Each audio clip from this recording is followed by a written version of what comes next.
Amigos de este canal, bienvenidos a una fuente confiable de la palabra de Dios. Una fuente confiable de la palabra de Dios es la Biblia, revelada por su autor, el Espíritu Santo. Porque para tener una cabal comprensión de la Biblia, es necesario que el Espíritu Santo esté en el asunto, dándonos revelaciones sobre su palabra. Vamos a hablar hoy de Yesenia Ten. ¿Es Yesenia Ten un falso pastor o un verdadero pastor? En este canal hablamos de las cosas de Dios. Si a ti te gusta oír hablar de las cosas de Dios, suscríbete a este canal y activa la campanita para que cuando suba un nuevo video, tú seas notificado. Más importante que determinar si Yesenia Ten es un verdadero pastor o un falso pastor, es establecer las bases bíblicas para que todas las personas puedan opinar en propiedad sobre todas las mujeres cristianas. Para eso responderemos varias preguntas. Primera pregunta que vamos a responder. ¿Una mujer cristiana puede ser pastora o profeta o evangelista o maestra o apóstol? La segunda pregunta que vamos a responder es, ¿qué significa que el marido se enseñoree de su mujer? ¿Qué significa en Cristo no hay varón ni mujer? ¿Qué significa que el marido es cabeza de la mujer? ¿Qué significa mujeres estén sujetas a sus maridos? ¿Qué significa sujetados unos a otros en el temor de Dios? Otra pregunta que vamos a responder en este video es, ¿el Espíritu Santo al otorgar dones y ministerios hace distinción de género? Otra pregunta que vamos a responder, ¿en el Nuevo Testamento hay mujeres pastoras? Otra pregunta que vamos a responder, ¿en el Nuevo Testamento hay mujeres profetas? ¿En el Nuevo Testamento hay mujeres evangelistas? Y la última pregunta que vamos a responder es, ¿puede una mujer cristiana tomar la autoridad de su hogar? Y en líneas generales, no solamente la cristiana, ¿puede una mujer tomar las riendas de su hogar? Empecemos con las respuestas, ¿verdad? Acuérdate de suscribirte a este canal, apóyame suscribiéndote. ¿Qué significa que el marido se enseñoree de su mujer? Eso está en Génesis 3:16. Bueno, eso es una maldición que cayó sobre Eva cuando ella comió del árbol prohibido y se lo ofreció a Adán y Adán comió. Entonces Dios lanzó esa maldición, estableció esa maldición sobre Eva y todas las mujeres. Que dice que el marido se enseñoreará de su mujer. Pero eso no era así al comienzo, en la creación. En la creación no estaba esa maldición sobre la mujer, fue producto del pecado, ¿verdad? Porque en Génesis 1:27 leemos, y creó Dios al hombre a su imagen. A imagen de Dios los creó, varón y hembra los creó. Entonces, en el comienzo no era así. En el comienzo la mujer y el hombre, en plano de igualdad y armonía, estaban hechos a imagen de Dios, fueron creados a imagen de Dios. Entonces, ahí no había nada de que Adán se enseñoreara de Eva. Ahí no había nada de que el marido se enseñoreara de la mujer. Eso fue una maldición. Ahora, ¿qué significa en Cristo ya no hay varón ni mujer? Eso lo leemos en Gálatas 3:28. Eso significa que Dios, por medio de Jesucristo, envió a su Hijo para restablecer la armonía que había cuando Él creó a Adán y Eva, eliminando en Cristo esa maldición que había sobre la mujer. Porque Cristo en la cruz eliminó esos decretos que habían tanto contra varones como contra hembras. Entonces ya eso de que el marido se enseñoreará de su mujer, ya eso no tiene ninguna base porque en Cristo no hay varón ni mujer. Cristo eliminó esa maldición. ¿Qué significa que el marido es cabeza de la mujer?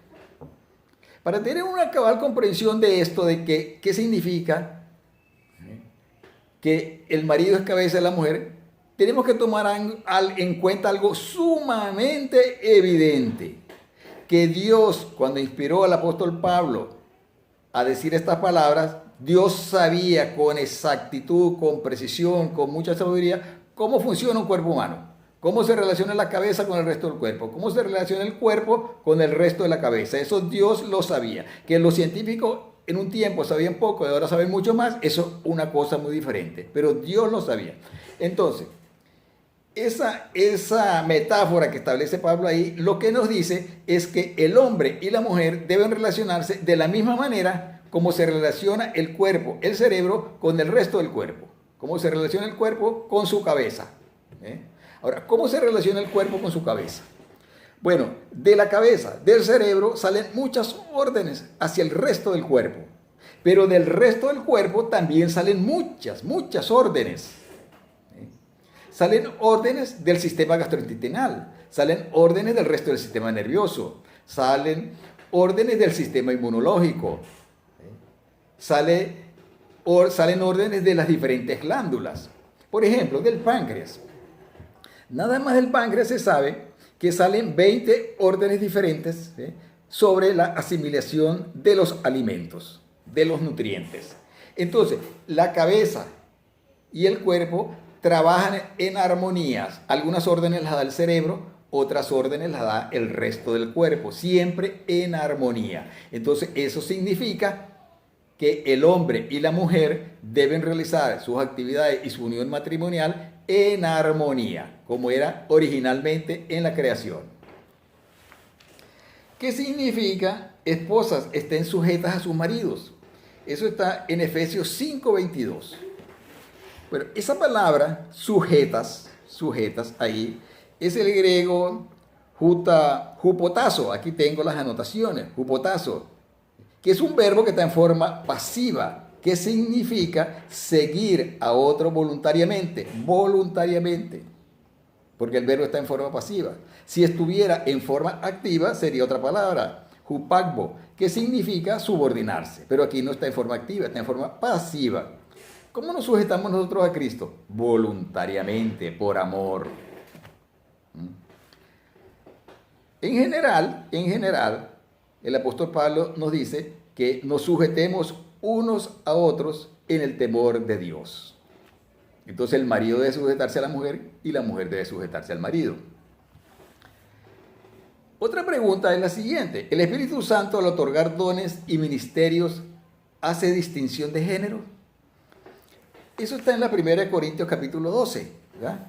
Entonces, ahí leemos que el Espíritu Santo otorga los dones y los ministerios, tanto los ministerios de profeta, como de evangelista, como de apóstol, como de pastor, como de maestro, y los dones, como hacer milagros, don de ciencia, don de sabiduría, los otorga al cuerpo de Cristo. Eso queda muy claro en el capítulo 12 de la 1 Corintios. En primer lugar, no hace distinción de género. Y en segundo lugar, queda muy claro que el Espíritu Santo le otorga esos dones y esos ministerios al cuerpo de Cristo. Y las mujeres cristianas forman parte del cuerpo de Cristo. Entonces, ahí queda totalmente claro que las mujeres pueden ejercer todos esos ministerios. Porque esos dones, ahí en el capítulo 12 de la 1 Corintios, queda muy claramente establecido que el Espíritu Santo le otorga esos dones al cuerpo de Cristo. Y todas las mujeres cristianas forman parte del cuerpo de Cristo. Ahí no cabe ninguna duda. Otra pregunta es, ¿en el Nuevo Testamento hay mujeres pastoras? Bueno, en Romanos 16:1 leemos que el apóstol y profeta Pablo dice, os recomiendo además nuestra hermana Febe, la cual es diaconisa en la iglesia de Cencrea. O sea que esa mujer era pastora ahí, era diaconisa.